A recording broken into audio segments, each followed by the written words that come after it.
Welcome back to the Word Podcast, sports, news, and stuff. Of course, I am joined here by my esteemed colleague, Richard Bruce Abernathy. I am James Israel Mundia. And another normal week of, big sports action. Everybody's back in the habit. And life is returned to normal here in the middle of the coronavirus. I mean, I'm not making any bold statements, am I? I think that's a bold statement right off the top of the show. Wow, that's what everything's normal. We got sports. We're coming back. LeBron's back. Bronny is back here in his high school basketball league. Let's go. Yeah, we'll see. we're on pace for a return, but until it actually happens, I'm still going to be at least a little skeptical. Ooh. I think that I'm more skeptical than you are for the return of the NBA, though. I think that's fair. I'm pretty confident that they're going to play games. I just don't know if they're going to finish. But how things go over these next couple of weeks, I think will play a big part in that. Why even start, though? Well, that's a good question. I mean, there's millions or perhaps billions of reasons why. But you also have to think that these guys are competitors. They want a chance to win an NBA title. And like we talked about on the show last week, I think there's some evidence to suggest that them being in some sort of bubble-like environment or at a place where there's a little more regulation on what's going on, that they might be a little less susceptible to the virus than out in the greater world at large. Okay. Not that that's a reason to do this on its own, but I do think that there's some reduced risk from going to Orlando and playing games versus just living your daily life or going out and training or doing whatever you're doing at team facilities in a bunch of different places. Mm-hmm. Now, what is problematic is that where they're playing is one of the states that's having one of the largest rises in cases here. Mm-hmm. So that is definitely concerning. But I understand the thought process and some people wanting to come back. And again, as we talked about on the show many times before, I think the NBA has been pretty smart in how they've gone about this process and listening to players and having a bunch of meetings and gauging the temperature of the room and figuring out what people want to do and really being open to guys not participating if they don't feel safe or if there are health reasons. And we've seen a couple of those in the last week or so with guys dropping out. I know DeAndre Jordan on the Brooklyn Nets tested positive for coronavirus and is now not going to be going to Orlando. And a couple other guys have sat out for a variety of reasons. And some of those are still trickling in and happening as we get closer to restarting. So they're not forcing anybody to go. Yes, technically it's a choice, but there are consequences, there are pressures as a competitor, as a teammate to want to be there and to play. So it's not a purely free choice. But guys do have the option to not go if they don't feel safe, and some of them have exercised that and with no, penalty from the league or their teams, right. which is good and is what you want to see, because the only thing worse than starting back games during the middle of a global pandemic is forcing people to go. Yeah. So at least they're not doing that. That might seem like faint praise, but I have been impressed with how they've kind of handled that whole situation and been open to guys not going, whether it's for health concerns or wanting to be more involved in some of the social movements that are going on in the country at the moment and things like that, that there have been some avenues for them to get out of it. So that's been good. But I understand players wanting to go and play, and I also understand why some of them would not want to. And to me, it really is an individual decision. And I'm just a little unsure of if they're going to be able to finish and if things continue going down the road that they've been going down the last couple of weeks of the country, whether that's a realistic thing to expect or not. So I don't think there's any harm in trying to pull this off. And as I said before, my concerns are more with keeping it going when the data and the health risks say that they should pull the plug. So I don't think we're there yet on that, but we're kind of perilously close, and certainly closer than I thought we were going to be when they first announced that they were going to come back. So, but all that aside, let's just presume that this does happen as scheduled. Okay. And I do kind of want to dive into more of the on-court aspects of this. Mm-hmm. That's getting me a little excited. I'm not going to lie. I'm trying to be rational and level-headed about the whole thing and understand the risks and questioning whether it's absolutely the right thing to do or not. But for the purposes of this exercise, let's just assume that things turn around, everything's okay, guys go, and it's not a disaster from a health perspective. And look at what we're excited about on the court in games. So for the first part of this, I want to talk about some guys that I'm really excited to see play basketball again. Okay. I'm going with sort of the non-obvious list. So clearly I'm excited to see LeBron and James Harden and Luka Doncic and Giannis and all those guys because they're incredible and I'm a huge basketball fan. And to see them do their thing will be wonderful. And we'll get to them and their teams a little later on as part of this. But there are a couple of guys for a variety of reasons that I am really excited to see play again that maybe are not household names or the first people that you would think about in terms of the NBA restarting. Ooh, I like that. Okay, this guy, you're diving deep over here. I'm trying, man. It's nice to actually think about just the basketball part of this for a change. It's been so long. Yeah, exactly. Yeah. And it's a little freeing. I mean, even with all the craziness going on, doing this exercise and thinking about this a little bit did kind of remind me of why so many people really want this to come back because it is a nice distraction. And it is a nice distraction. In some ways that's good. In some ways that's bad. But right. For the purposes of our show, I wanted to sort of go down that avenue and live that blissful ignorance for a little bit. So the first of which, Ja Morant of the Memphis Grizzlies. Mm-hmm. Seemed to be the prohibitive rookie of the year favorite with Zion Williamson missing so much time. Yeah. And that's another obvious guy that I could have put on this list because I would watch Zion order at a restaurant and eat dinner because I find him just endlessly entertaining. He is what a great kid. He's just a great kid. You know what I mean? He's all man. All right. He's no kid. But Ja Morant was really having a great rookie season individually. And he had the Grizzlies, a team that, was not good last year at all. Yeah. And is certainly in the start of a rebuilding process with a bunch of young players. They're currently the number 8 seed in the West. And they've got some work to do to hold on to that spot and fend off a bunch of teams that are gunning for them. But they had really been a nice surprise, and he had played really well and showed some, I think, advanced skill in running a team and being, a potential star for them. And I'm curious to see if they can keep that run going, if they can make the playoffs. And he's going to be instrumental in making that happen. And some of the passes that he dishes out are phenomenal. His vision's incredible. He is fearless at the rim and just tries to dunk on people and has had several highlight moments of that this year. So I really want to see, at least in those first 8 games and hopefully in the playoffs, if he continues to grow and ascend within, the NBA rising stars perspective and what he can do for that team. And that's going to be a fun thing for me to watch. Our next guy on the list is going to look a little different than the last time you saw him. And is one of 2 players on this list who has tested positive for coronavirus. Oh, he's tested positive. Nikola Jokic of the Denver Nuggets. He tested positive? He tested positive. He's been working out in Serbia. Oh. But he's transformed his body during the coronavirus shutdown. While some people are holed up at home and eating a bunch of carbs and not working out and just eating their feelings, Jokic has gotten shredded, at least for him. And some of the pictures were honestly a little jarring to see him because he's a big boy.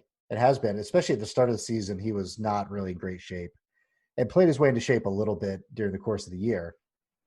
But he looks like he's lost 30 pounds over the last couple of months and apparently is shooting in workouts with his shirt off, which he never would do before, according to, I think Mike Malone was talking about it, the head coach of the Nuggets.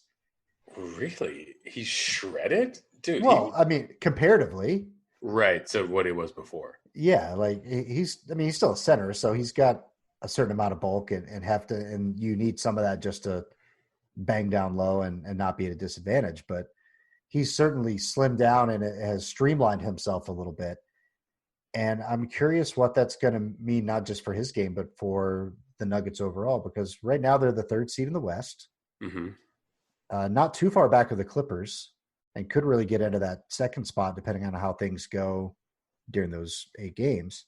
But I'm wondering if maybe having a little extra mobility, what that does for him, not only offensively, because he's sort of a point center for them Yeah. and does a lot of stuff. But I'm curious to see defensively how that's going to impact that team, because they had really slipped a lot in their defensive metrics over the last, third of the season, and were a little inconsistent. And even right before the season shut down, they had a couple of puzzling losses and had gotten blown out by a couple teams that they probably shouldn't have lost to, and they just didn't really look right. And I wonder if him having a little extra mobility on the perimeter to switch, or if losing some of that bulk will cost him down low defending some of these guys. I don't think it will, but I'm just curious to see him in action. And I really just want to see Skinny Jokic out there just throwing crazy no-look passes and doing his thing, because he's such a fun guy to watch, and he plays a unique style of basketball. And I've always loved big guys who can pass and create. And that's always just such a fun thing for me as a basketball fan. So I want to see it. I mean, I've seen the pictures, Right. but I want to see it in actual execution out there on the court. So he's a really interesting guy for me to see back. And with the condensed season, maybe losing some pounds off the frame, maybe that helps his endurance a little bit. He stays out there a little bit longer. Interesting. Okay. I didn't realize that he had gone through that whole situation. That was something that slipped through the radar for me. If they make a playoff run and are playing into, September, and then have to turn around and be ready at the start of December, having him already in, kind of mid-season shape could be good for the Nuggets, not just this year, but also beyond. So that's a thing that I'm interested to see play out. Okay. Another big guy who also tested positive for coronavirus, and very notably so. And when Rudy Gobert first tested positive and helped really push the NBA towards shutting down the season, I really want to see how he's able to come back, not just from a physical perspective, but that's certainly part of it. And I saw something the other day where he still is not able to smell some things and still is struggling with his sense of smell, even, 3-4 months after he had the virus. But I'm really intrigued to see the dynamic on that team, because he got the virus. I was a little careless with some of the things that he was doing. And one of his teammates and their other star, Donovan Mitchell, also got the virus. And there were some rumors of some friction in the locker room. Ah, really? Because of all that. And they both have kind of come out and tried to kind of downplay that. But with certain things, I think where there's smoke, there's fire. And I think that's part of it, is just the sense that maybe he was a little careless and reckless and he put some other people at risk. And I just want to see how that team is going to function, and how opponents are even going to respond to being out, because he's sort of patient zero for the NBA in a sense. Yeah, quite literally. Yeah, so I'm interested to see how that dynamic plays out and what those interactions are like on the court, off the court, as the season starts back. And my number one guy, someone who's very near and dear to my heart, not only as a Duke basketball fan, but also as someone who drafted him in a dynasty fantasy NBA league, not to nerd out too much for our listeners. But Jason Tatum was in the middle of making the leap this year. Okay. and had really gone on a nice run in January, February, first part of March. That national TV game against the Clippers right before the All-Star break. He had a couple other big performances and had really kind of emerged as the go-to guy for the Celtics. And it seemed to kind of start putting all the pieces together, and was playing good defense and was active on the boards and was scoring, not only scoring at a high volume, but also at efficiency and getting to the line a little bit more and shooting it a little better from the outside. And of the sort of next wave of superstars, he's a guy who's on that list that could join that group. And he seemed to be on his way. But until you really see those guys put that together for long stretches, you always wonder a little about the sample size and, okay, is this really the player he's going to be, or is he maybe just in the middle of a hot stretch or playing a little over his head? And everybody seems to kind of agree that it's the former and that he's really going to be one of those next guys. But until you actually see it and it's sustained, you always have just a little bit of doubt. So I would love to see him come back and just pick up exactly where he left off. The Celtics are in a position to make a run in the East. And I just want to see what a Tatum-led Celtics team making a playoff run looks like. And it could be a sign of things that we're going to see a lot of in the years to come. Richard Bruce Ainge Abernathy dishing out his picks for players to watch for should the NBA come back. Seems like it will. I will agree with you on that. The NBA should. It looks like it will come back. Interesting. Well, I've been hogging the mic here with my breakdown, and I know you're an NBA fan, but maybe on a slightly different level than I am. But Are there any guys outside of those, Kawhi, LeBron, Giannis type of names that you're really excited to see again? I have a really bad biased opinion because for me, living in Dallas, and one of the decisions that I made when I moved to Dallas was to become Dallas guy. I was going to be a Dallas sports fan. Pro sports. I don't know much about SMU, college teams around here. And so the big thing that happened here when I got here in July and started watching games and kind of getting into things was Luka took over everything, man. He took over everything. He's so fun. And dude, it's what it is, and I think it's a really hard thing to justify as a basketball fan, but I'll just say it because it's I don't think it's talked about very much. It makes sports fun watching him. It really is fun to watch this Mavericks team with him on it. It's not just him. Like this Mavericks team has got me like kind of like, all right, like you guys are fun. You guys are doing it. I don't think that they're contenders at the current moment. They're the 7th seed in the West right now.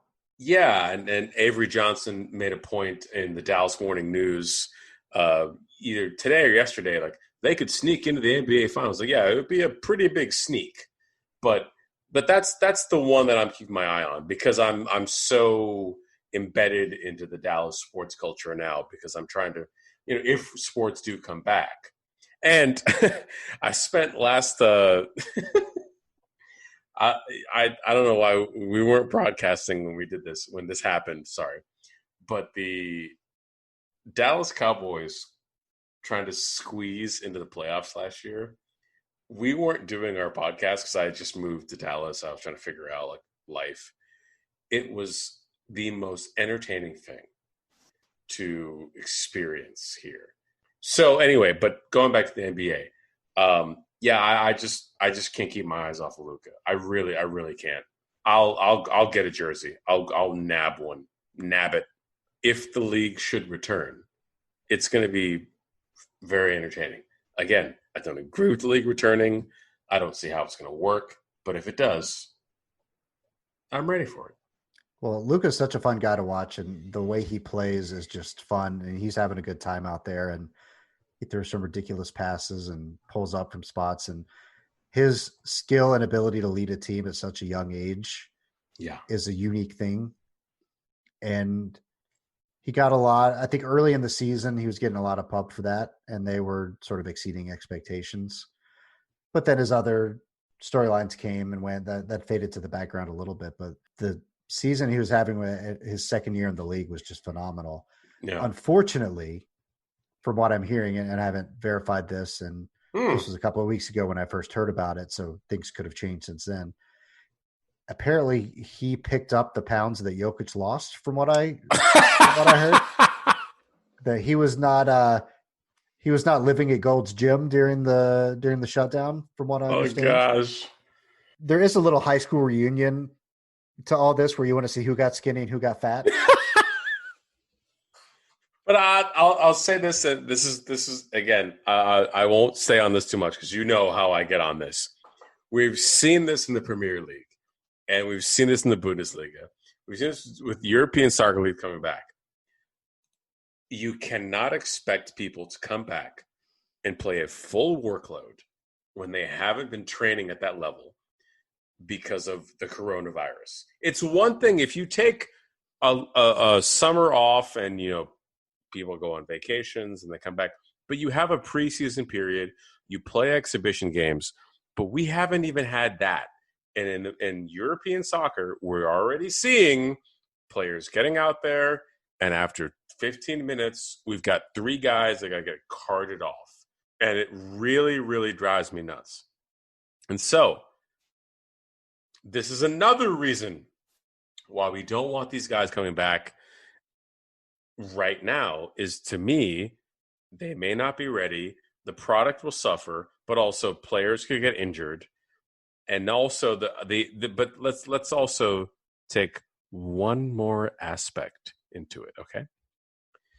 We've been talking about players losing and gaining weight. That has psychological influence on how you behave, how you view your career. And Kevin Love has actually already talked about this as a player, dealing with food issues as a professional athlete. But again, there's no space to talk about this because we got to get out there and we got to play games, and it drives me nuts. But again, who knows? In less than a month, we might have NBA games going on. So we'll talk about it on the show, but I want to go on record as saying I think there's a lot more that needs to be worked out. I think part of the reason that you might see some guys in varying degrees of shape as they report to Orlando is their access to facilities, because depending on where their team is or where they live, some guys have been able to get back in the team facilities. Others have been closed because of what coronavirus is like in their state. Some guys have been, living overseas and training and, where they make their home in the off season, they've gone back there. So we've seen it when there have been work stoppages in the NBA in the past. And we've had shortened seasons and guys come in and, some prioritize staying in shape more than others. Others kind of show up and just play themselves into shape in training camp and during the season, because it's a long NBA season, and depending on who you are, there is a roadmap for you to be able to pull that off and it not affect you or your team too much. But given the very short sprint into the playoffs that we have, I think you'll see more guys that not come back in pretty good shape. But even if you are working out and doing some things on your own and doing drills and working out, there's no substitute for game speed and being in game shape. Yes. You can't really simulate that in a workout or in a practice. So that will certainly be a thing to watch, especially in terms of soft tissue injuries, hamstrings, groin pulls, things like that once games start back. But I think it's going to be interesting to see how a lot of these guys have been spending their time over the last couple of months, and if maybe guys have added something to their game during that time, if they've had access to facilities or have a court at their house. Pretty easy to go out there and shoot on your own or work on your handle or do those types of things. So I'm just excited to see basketball back. And those guys we've talked about are ones who have really caught my eye. But there's also some teams that I'm curious to see how they emerge out of this. Okay. Because while I would say that I think we could agree overall that having to stop the season and there being a global pandemic is not exactly ideal. Not to make another bold statement this early in the show, but I think we can all Ooh. agree that that's probably not a good thing overall. But I do think that some teams have been hurt maybe a little more or a little less by the layoff. Now, one team that was talked about initially, and this hasn't come to fruition, was the Brooklyn Nets. Because it was like, oh, okay. Are they going to maybe be able to get Durant back? Is Kyrie going to be healthy? Could all of a sudden we have this low-seeded team in the East that we didn't think we were going to see till next year with their stars get these guys back and go on a run? Now, KD's already said he's not playing. God knows what Kyrie's going to do or what he's going to say next. But it seems like he might be healthy and able to go. But they've lost a couple of other guys. Spencer Dinwiddie tested positive. DeAndre Jordan tested positive, and DeAndre's sitting out. No KD. So they're really kind of in a spot where it's going to be hard for them to fall out of the playoffs just based on where they are.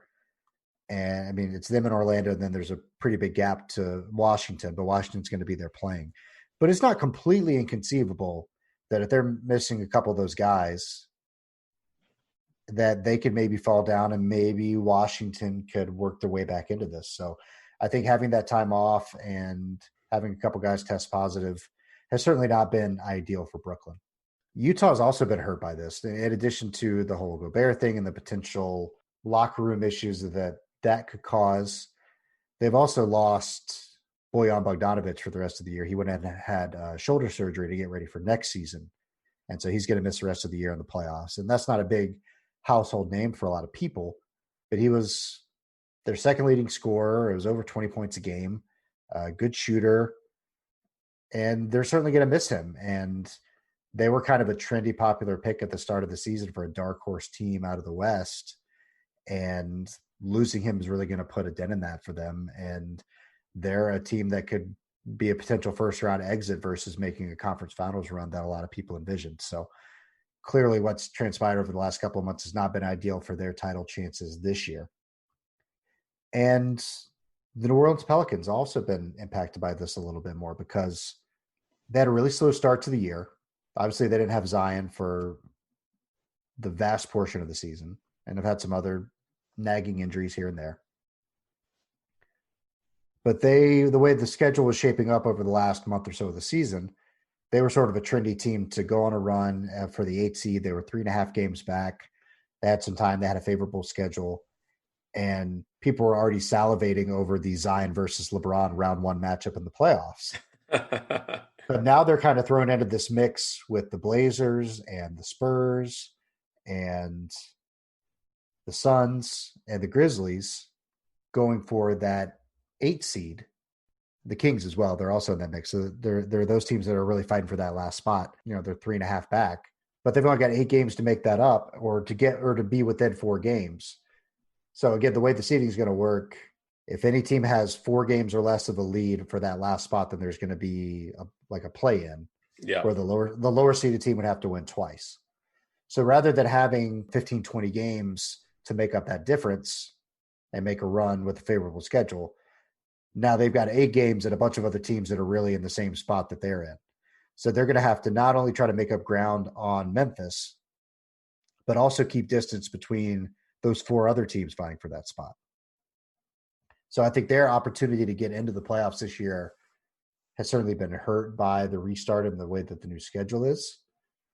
Now, for a team in that situation, it's less about making the playoffs this year and more about building something for the future. But clearly, any playoff experience you can get guys early in the process is beneficial.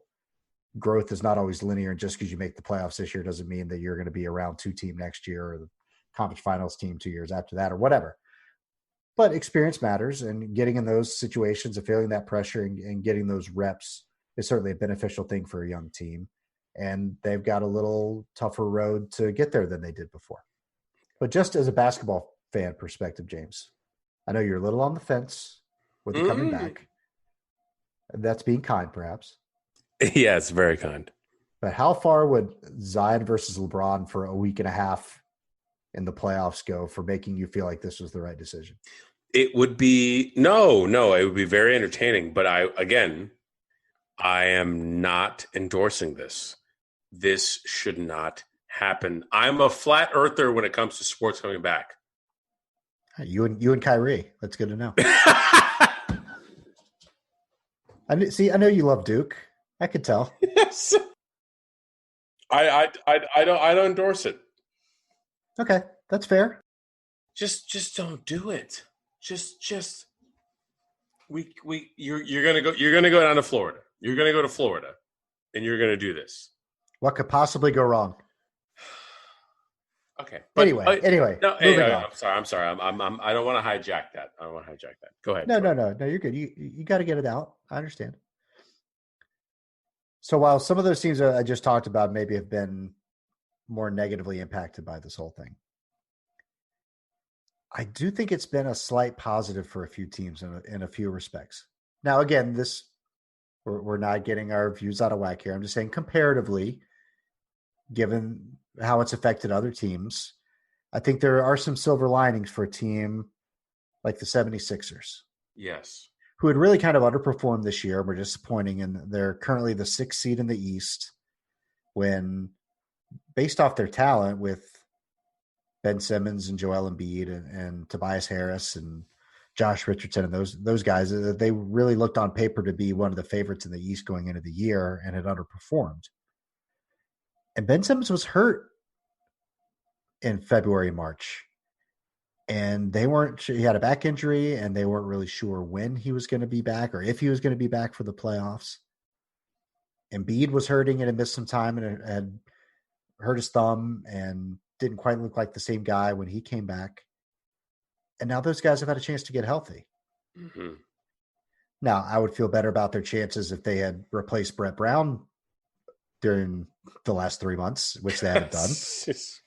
So I still have some questions about them, but at least from a health perspective of their stars, they're in a much better situation to try to go on a run. And then you have to consider the fact that because they had underperformed, they were not going to have home court advantage. And now that everybody's on a neutral site, that's much less of an issue. Yeah. And they certainly have the talent to make a run at the conference finals or the finals. And they're a really intriguing team for me as this thing restarts for the East and a potential dark horse. And I don't know off the top of my head what their odds are in Vegas right now. But if I were a betting man, which I've been known to be from time to time, that would certainly be a nice there could be some juicy odds for them to make a finals run here. And I may have to investigate that. I may have to get Marcus to free up some of that petty cash. Marcus, bring out it's a petty cash. It's a drawer in the shack. It has the cash in it. Is Marcus there? I'm just yelling at air right now. I don't know if he's actually going to come out because I don't know where the petty cash is. I can't get that. He's the only one that has the key. That was a bad idea. It's a smart decision by us. Yeah. So while the Sixers have, at least to me, seen their chances of coming out of the East go up a little bit by having the break, my next team is actually not even going to be playing in Orlando at all. And that's the Golden State Warriors. Their season is over. Yes. They're now locked into the number one lottery odds. That doesn't guarantee that they'll get the pick, obviously. But Steph had come back. There was the potential for them to win some games down the stretch that were essentially meaningless and potentially lowering those odds of getting the top pick, which they now don't have to worry about. There's also no pressure for them to keep playing Steph or to play him minutes or to potentially bring Klay Thompson back. It takes some decisions out of their hands and locks them into really focusing on next year. And I think they're a subtle winner in all of this, that it was already kind of a lost season anyway, and now they just get to kind of go home and lick their wounds and rest up. And after all the games they played over the last 4 or 5 years and the pressure that team has been under and the injuries that they've had, to be able to just kind of close the book on 2020 and move on and focus on some of the bigger things that are going on from a societal perspective and a public health perspective, especially being in the San Francisco area, which is a more progressive part of the country, to be involved in that and to not have to worry about basketball and to focus on those other things, I think is also a positive. But just from a basketball standpoint, being able to just kind of turn the page and worry about next year is a good thing for them.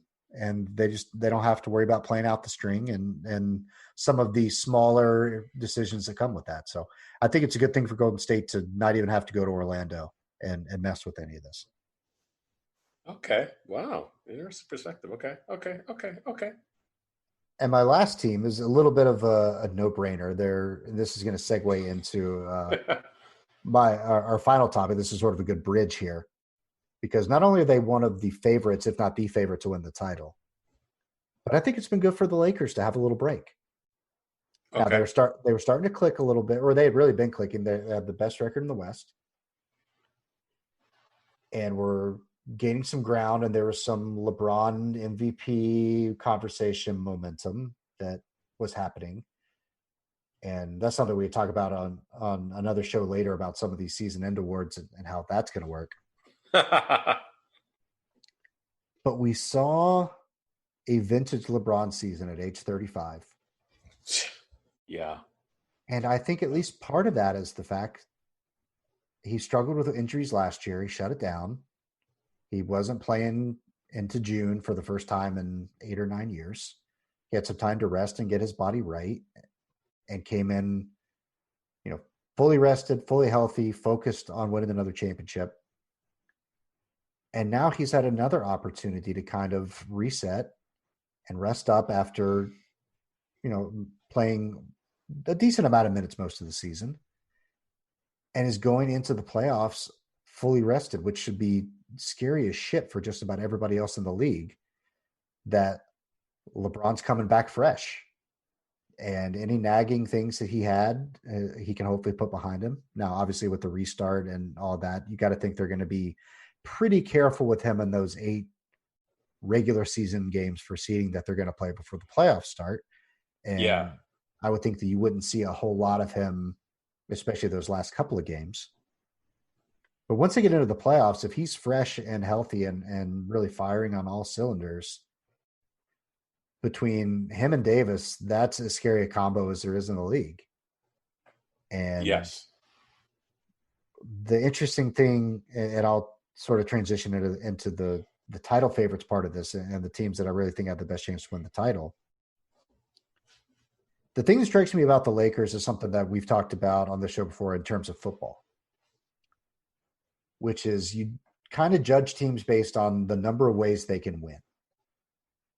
Where some football teams have, we need to control the ball, control the clock, and win with defense and win a low-scoring game. And you have some teams that just need to win in a shootout because that's the way their personnel is or their defense isn't that good.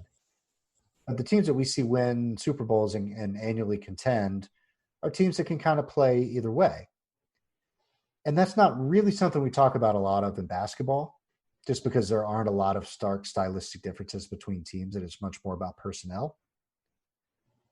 But what strikes me about the Lakers is they can go big, they can go small. They have that flexibility, especially when they get into the playoffs, to play Anthony Davis at center for some more stretches and really get some better floor spacing out there and get some more shooters and get those small lineups out there to match up with teams. Or they can slide him to the 4 and play JaVale or Dwight or, another traditional center along with Davis and create some matchup problems that way. And they're going to be a really tough out. And I know they just signed J.R. Smith, so who knows how that's going to impact things. Not to take a shot at poor JR, but it's low-hanging fruit. But it's, I got to get a couple jokes in here at some point. But they're a really scary team to have to play, and their defense has been really good. And their offense, certainly with the guys that they have and LeBron sort of running the point for them all year, leading the league in assists. They're, I think, the prohibitive favorite at this point. As good as Milwaukee has been, and as good as the Clippers have been for stretches. Now, I'm not saying they're guaranteed to win it, but I think, and Vegas agrees with me, that they are the odds-on favorite going into this thing. I know. I just said something nice about the Lakers. You have a shocked look on your face. I'm all ears now. I mean, I was all ears before, but yeah. I mean, I think they're the team to beat. I really do. They've already lost Avery Bradley, who, again, not a huge name, not a immediately, oh, wow, that's going to really hurt them. But anytime you lose a guy who's a contributor and plays crunch time minutes is not ideal. And especially compounds if there are some injuries or if they miss some other guys to not have him there. But all in all, if you're starting a title run with LeBron James and Anthony Davis, this is not in-depth expert analysis by any stretch of the imagination, but that's good.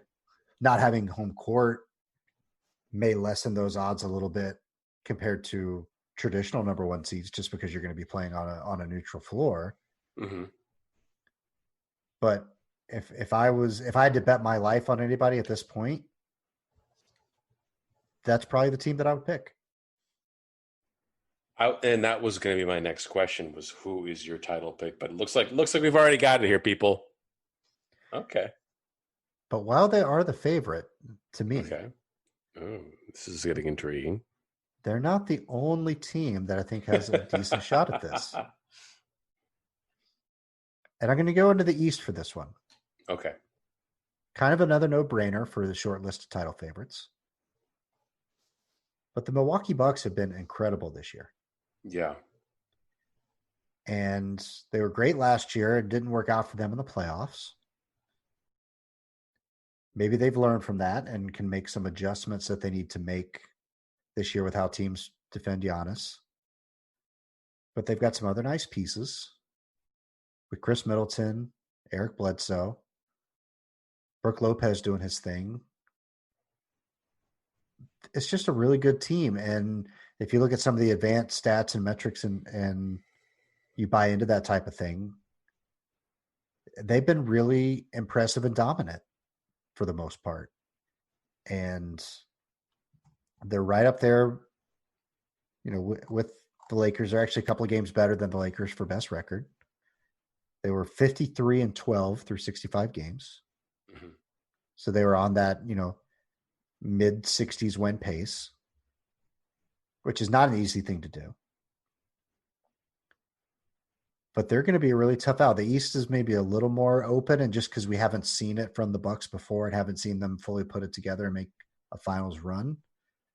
And last year kind of being fresh in everybody's mind, losing to Toronto after starting out that series kind of in control and then it kind of slipping away.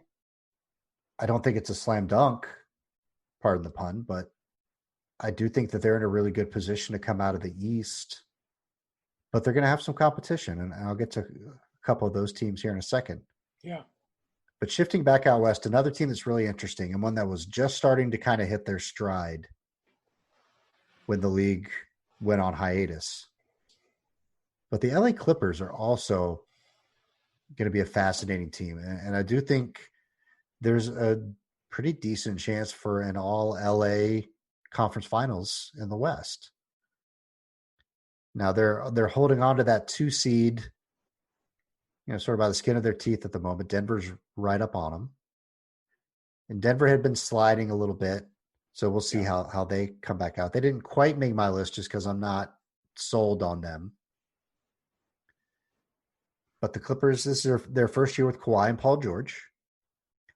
They've got some other really nice pieces around them with Montrezl Harrell and Lou Williams.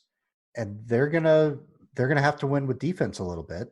But when you have two perimeter defenders like Kawhi and Paul George, that's certainly a good place to be.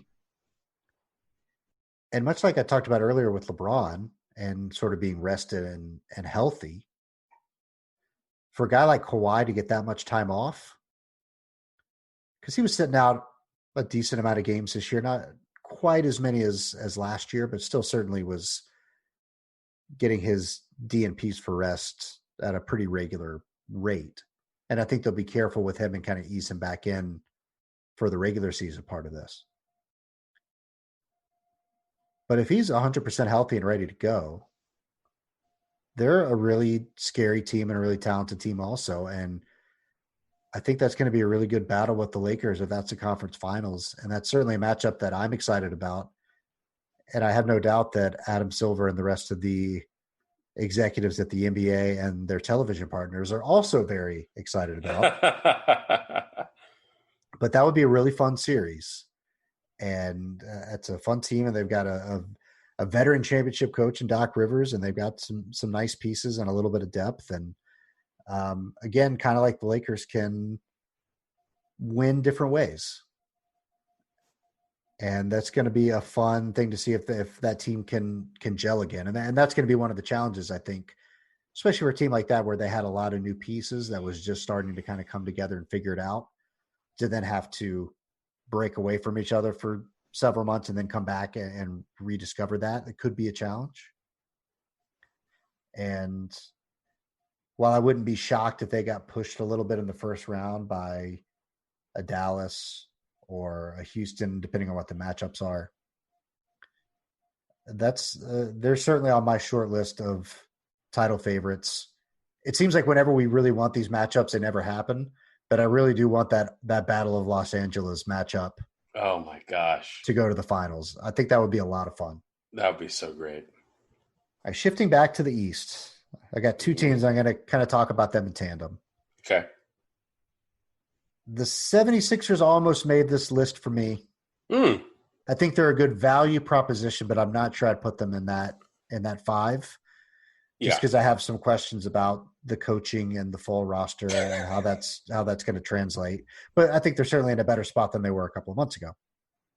But the two other teams in the East, you have the defending champion Toronto Raptors, who, while they don't have Kawhi, were still the 2 seed in the East, and they've been battling some injuries to some of their guys who have now had a chance to get healthy. But I've always kind of believed that you're the champ until somebody beats you. And while it's not the same team, they're still really good. And they play together really well. And I think Nick Nurse is a really damn good coach. Yep. And they're going to be a tough out in the East. Now, again, not having that home court, which was a big advantage for them, is going to hurt a little bit. But they also have had a chance to get healthy and get right. And they're really going to be – I think it could come down to some of these matchups that we're going to see, because getting into that 2 spot and getting a Brooklyn or Orlando or maybe Washington versus having to play Philly in the first round, and that 2-3 spot's really interesting, which brings me to the next team, which is the Boston Celtics. Ooh. They're really close in the standings. The Celtics are currently the 3 seed, and they're 3 games behind Toronto. So that's going to be a little tough for them to get into that 2 spot, but not inconceivable. But I think whichever team can wrangle their way into that 2 spot and have a little easier go of it in the first round and get to the conference semifinals without having to, in theory, expend quite as much energy to get there will be in a good spot, even with home court not being a factor. But both these teams are kind of similar to me in that they have a lot of really good players and maybe not a dominant superstar. Pascal Siakam had kind of made a pretty big leap last year in the playoffs, and that continued this year. Kyle Lowry's an all-star. Fred VanVleet's been really good for them. And Boston, you got Tatum and Brown and Hayward. And, they've got a lot of really interchangeable, nice pieces, but maybe not the super-duper stars like LeBron, Kawhi, Giannis, those type of guys. Right. But still really interesting teams with smart coaches and some versatile pieces, especially on the wings. And that could also be a really fun second-round series if they're in the 2-3 spots and they make it through. Mm-hmm. Plus, somebody's got to go play Milwaukee in the conference finals in the East and is going to have a shot to get to the finals, because as we saw last year, you just never know what's going to happen once you get to that point. But those are the teams that are really on the short list for me, and not that I'm taking any big swings there because they're all top 2 or 3 seeds in their conferences. So this is not exactly some groundbreaking analysis by any stretch of the imagination. But that tends to be how the league plays out. Is it the higher seeds tend to advance, but given the uncertainty of what's going on with the season and the way they're playing it, and the last year that we really saw kind of a weird prolonged run for a lower seeded team was after the lockout in that 98-99 season, when the Knicks were an 8 seed and went to the finals and lost to the Spurs. But that's really the only time I can remember in my lifetime of a team that far down the ladder making a run. So that's certainly possible here. But I think if it happens, it's going to come from one of those 5-6 seed teams like, Indiana, Philly in the East, or a Houston, Oklahoma City in the West. Those could be dark horses and are certainly going to be tough outs for teams. But I think if you're really looking at the title picture and the favorites and the teams that are really expected to be there and go far, I think those are the teams. And while we both have some misgivings about starting these games back, the closer it gets and the more I think about the on-court aspects of it, the more excited I get. Yeah. It'd be nice if everything were sorted out. But it's and I agree. It would be, if they figure everything out and we can have it happen, it'd be great. We could talk about it on the show. But my confidence is not very high in that right now. So now that I've gone on the record, yes, what do you expect the finals matchup to be? Ooh. And if you could have like a dream scenario, a dream matchup, what 2 teams would you want to see play for the title? Well, hey, I'll break it up in a couple different pieces, because for me, a dream situation in the finals in any scenario, right, involves the Greek Freak. And I don't know if it's too early for me to want that. Do you know what I mean by that? Like, is it a situation where maybe I don't? I just want to see what that looks like, and here's the reason why. Because we already know that he's unbelievable athlete, incredible basketball player. He's really emboldened himself to his city and the fans, and so he has that support, and it's really great to see. And I hope that continues. Now I want to see, what does that manifest itself? What does that become in the ultimate competitive arena? So, as an NBA fan, I would say let's see that. The other part of that also is he could be a free agent, not after this season, but after next season. There we go. And then now we talk about the business aspect of it, because that's going to become a part of the conversation inevitably. And so I want to see what he can accomplish when that's not on the table, or at least not like the only thing being talked about, because you know how it's going to go with ESPN when those negotiations come up. Well, they've already started with the trade rumors and, Jeez. Golden State needs to try to get him, or they need to do What? this. Yeah, that stuff's already – and it's ridiculous and doesn't make a whole lot of sense from a basketball standpoint or a financial standpoint with some of the things that are being floated and talked about. And it's just people having fun and, what ifs. But I always like to see guys that sort of come up from nothing. And yes, he was drafted 15th. Like, he was the great unknown when they took him, and he's already exceeded any and all expectations that I think anybody really had at that point. But, Milwaukee's a relatively small market. Yeah. Haven't had a whole lot of superstars in their history. And the first one and the biggest one they've ever had in Kareem eventually asked, for a trade and worked his way out to LA. And you see that so many times with these smaller market teams that eventually the guy goes somewhere else. And in many cases, it's due to not winning a championship. And they feel like they have to get out to get a title or be in a position to win a title. And Mhm. so often we also see these teams really kind of overreact to that pressure and worry too much about it. Ah, Like we saw with the LeBron years early on, where they were making a bunch of bad free agent signings to try to put pieces around him because they were so worried about him leaving. I mean, even when he was still like 21, 22, yeah. and they're, Larry Hughes and Donyell Marshall and all these different moves that they made to try to show him that they were serious about winning and putting pieces around him, when they were ill-informed short-term decisions rather than building something long-term sustainable or making smart decisions, even if it meant they didn't progress as quickly as they could have, that they were building something for the long haul. Yeah. And I also worry about, I mean, we saw it in New Orleans with Anthony Davis.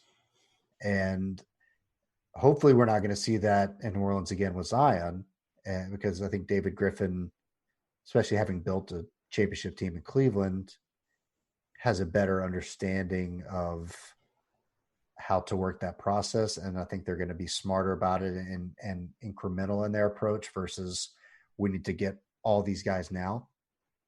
But I do worry that we've seen a little bit of that in Milwaukee already, because they re-signed Chris Middleton to a huge deal. They gave Eric Bledsoe a really big deal, and he has not been very good for them in the playoffs. And I do worry a little bit that they were just trying to appease Giannis, whether he was one asking for it or not, or if it was just a perceived pressure of, all right, we can't let these guys leave because then he's going to think we're not serious about building a title contender, even if paying what they have to pay to keep those guys, if they're not the right guys, isn't the right move. I think Middleton's a really good player. Bledsoe certainly has his moments, but just in the playoffs has not stepped his game up to the level that it's needed to be. Doesn't mean that I don't think he's a good player, but I do worry a little about some of the choices and decisions they've made, and maybe being focused a little too much on the short term or the optics of the moves rather than really getting the right pieces in there from a basketball perspective to win a championship. So I agree with you that them getting to the finals and him having a chance to win a title would be not only entertaining as a basketball fan, but also someone who wants to see him stay there. Mm-hmm. That having that success would go a long way towards accomplishing that. Not that it's a guarantee, as we saw with Kawhi last year in Toronto. Just because you get to the finals or win a title doesn't necessarily mean guys are going to stay. But historically, that has certainly helped. Right. But I think it would just be good for the fan base, and growing. Like I said, it's a small market team, so let's grow that. So I want to see that. Now you have convinced me about the Lakers because I've been so skeptical. But that would be a really fun matchup. I think it could happen. Given the makeup of the conferences, given the time off people have had, that would be a silver dream come true. He'd be like, yes, give me Giannis, give me LeBron, give me AD. Let's get it. Get it, as the kids say on TikTok, which has been apparently today confirmed as a Chinese spying app, but whatever. Let's get it. So like that I would be okay with that. And so now again, that's not a prediction from my end. That's more of like what I would like to see if we go through with this. As I have said, I am a flat earther when it comes to the leagues continuing. They will not continue. Well, we'll see. We've been wrong on the show once or twice before. Just only twice. Like we keep a tally of it. So that's where I come out on that. But as always, we've gotten the unbelievable NBA breakdown from Richard Bruce Wojnarowski, Abernathy, and so I appreciate that. That kind of puts things in perspective for me. Well, thanks for indulging me. It felt good to dive back into sports. Yeah, From a competitive standpoint versus a should they or shouldn't they standpoint. That was a nice change from the last 4 months. Yeah, this could be how it is if we just all just go back into quarantine or whatever it is that we need to do to beat this thing, because it'd be great to have sports back again. Which is a perfect segue to how we're going to close the show tonight. Oh, look at you! It's almost as if we like scripted the show out, but we didn't. We didn't script it. This is new. I can assure the American people that we do absolutely no work on this show. There's no planning. We just sort of wing it. We're just that damn good. No, but we led one of our shows last week with this new segment. Yes. And we're going to close with it here tonight. We call it 15 Minutes of Shame. I love it.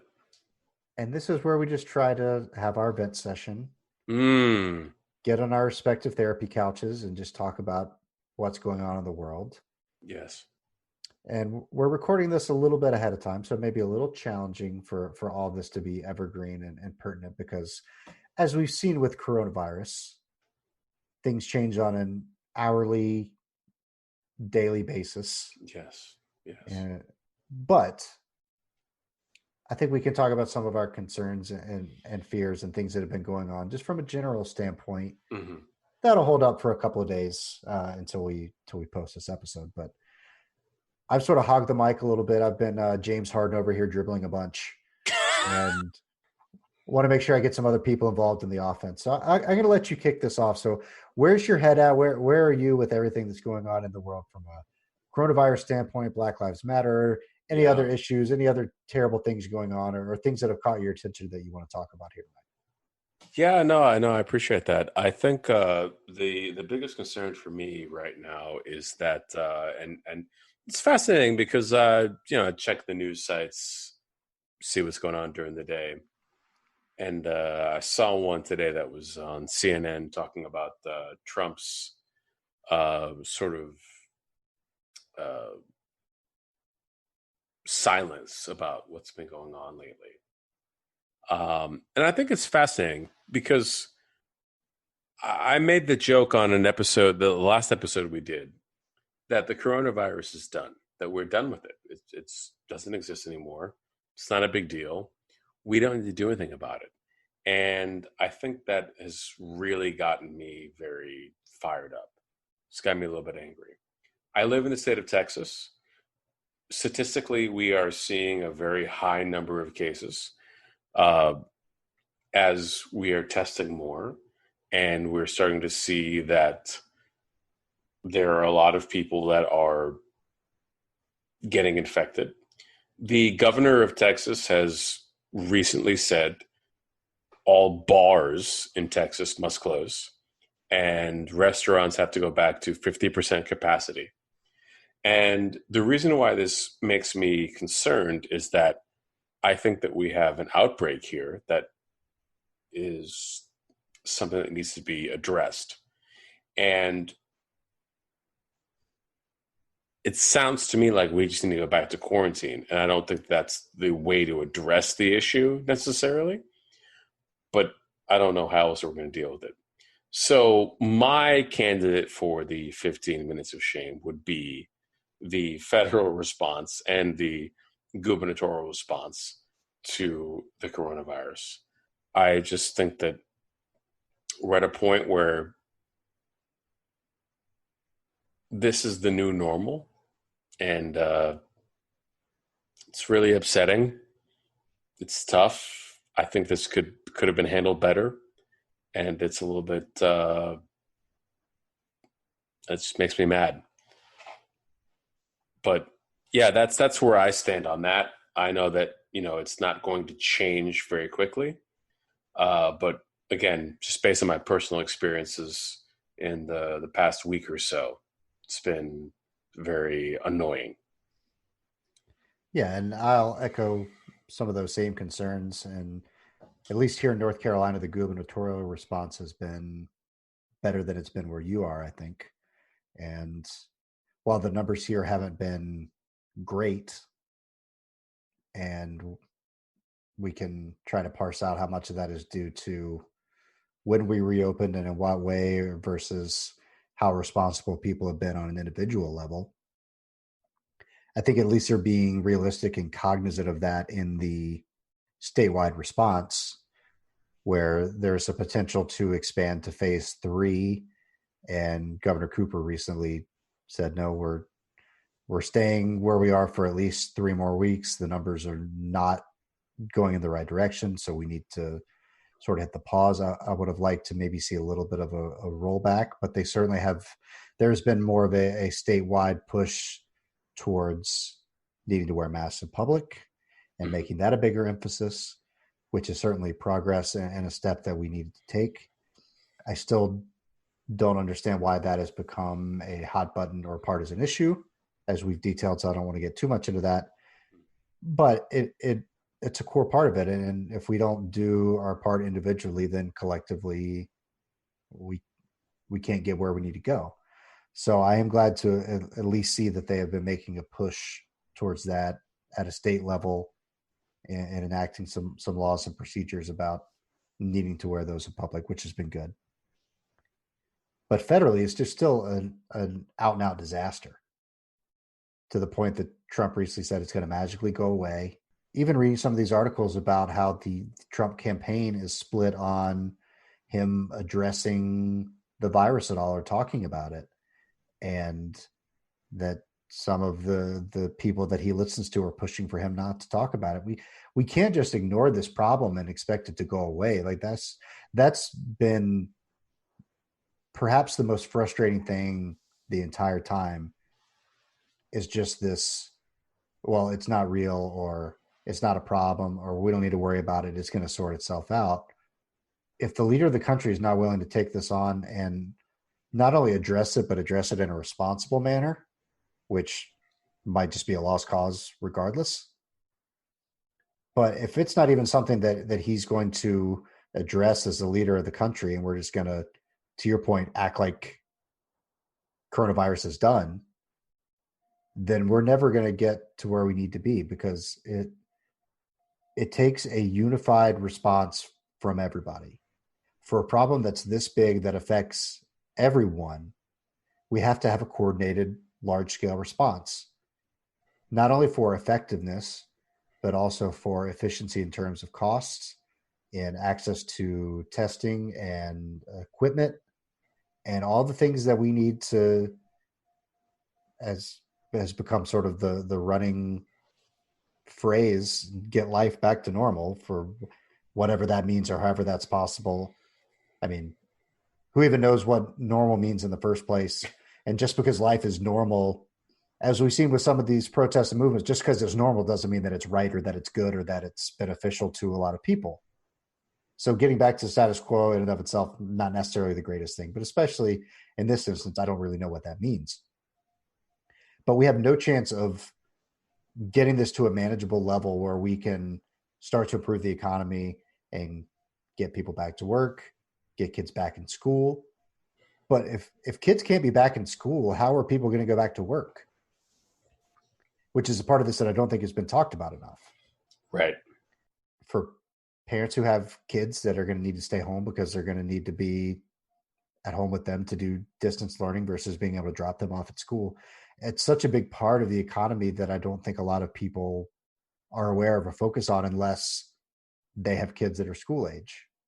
And until we get this thing to a point where we can send kids to school and teachers to school and administrators, and that's a safe environment for people to be in, we're really not going to be able to get back to where we need to be economically.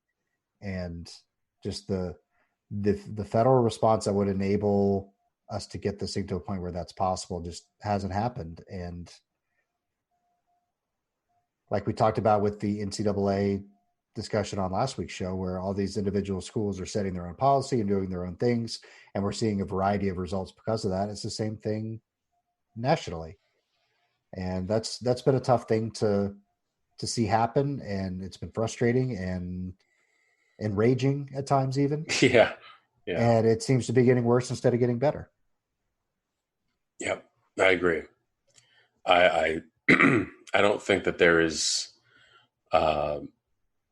any way forward based on what we've seen so far that indicates a prescience, being able to see what's going to happen.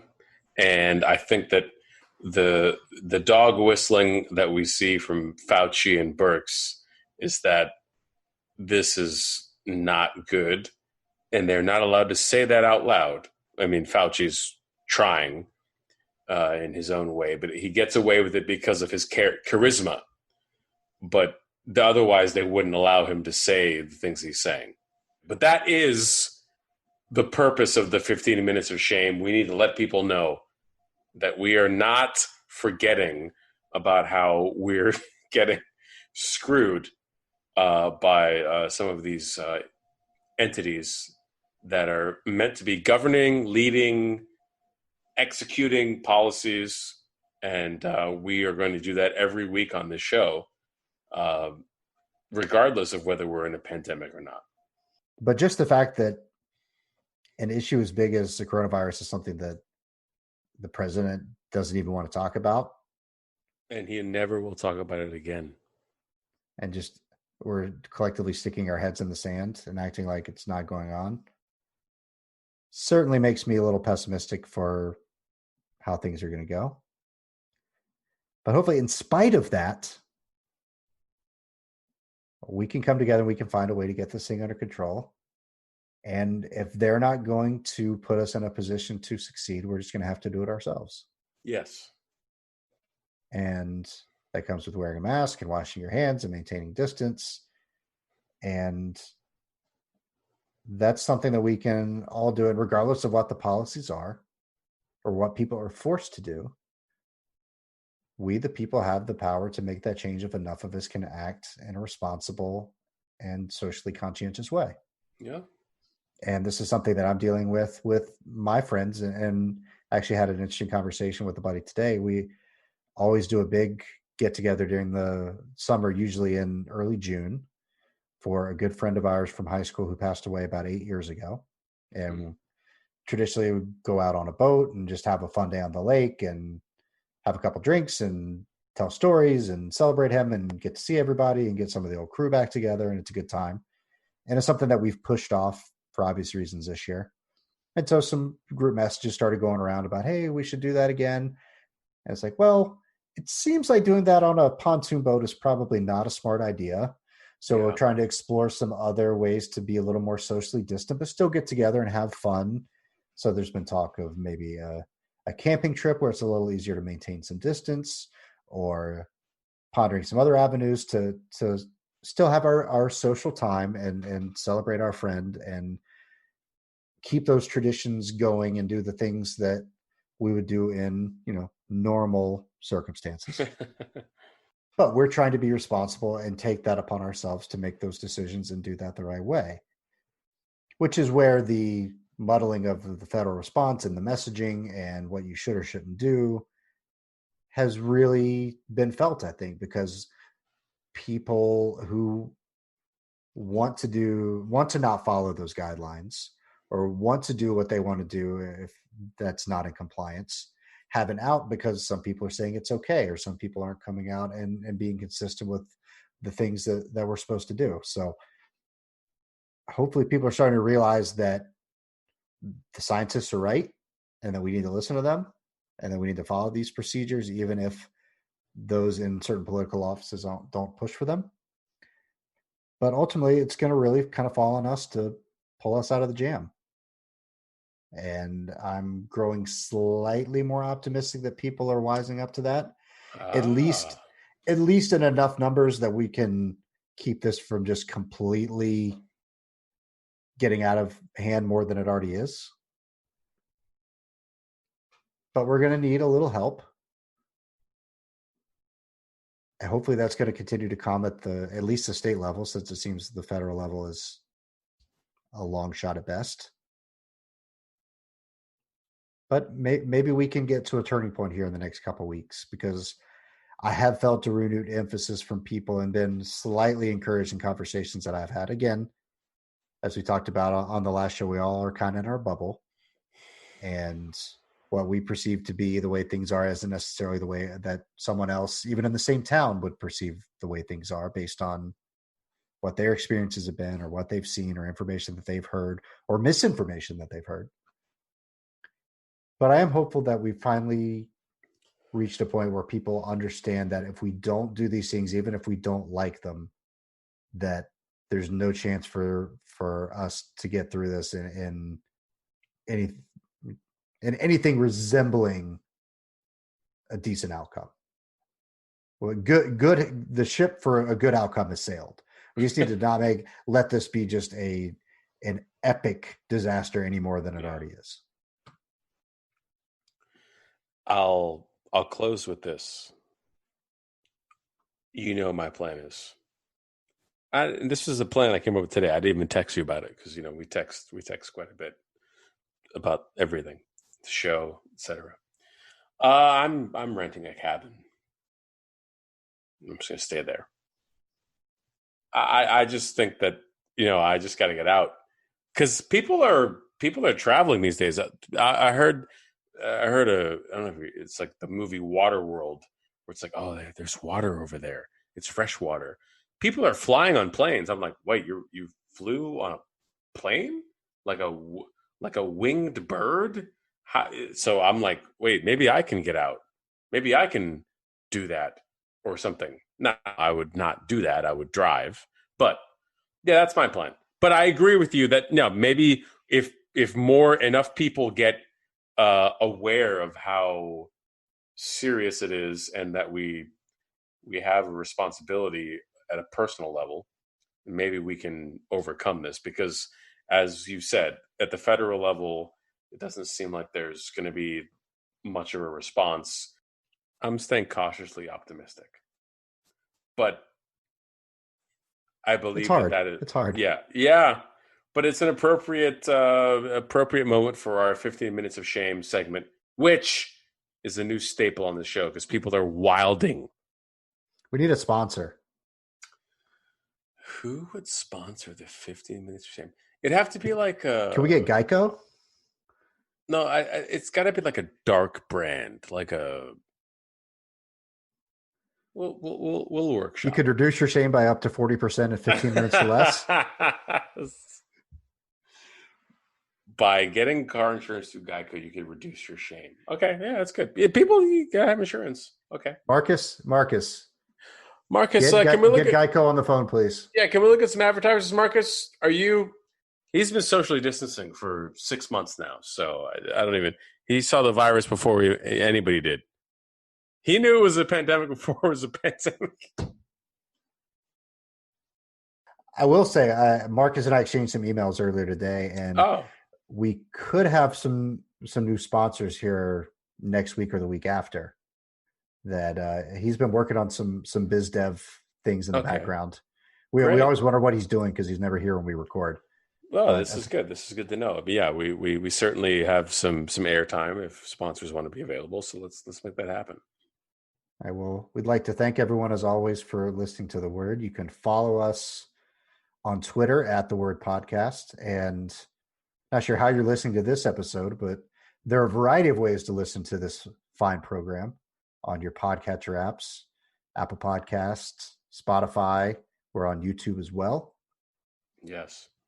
And like it or not, y'all are not getting rid of us anytime soon. You should have got rid of us when you had the chance. That's long been a motto for the show. But we're here, so we're not going anywhere. At least not just yet. We're gonna hang around for a minute. So for Richard Bruce Ilgauskas Abernathy, he is James Israel Doncic Mundia.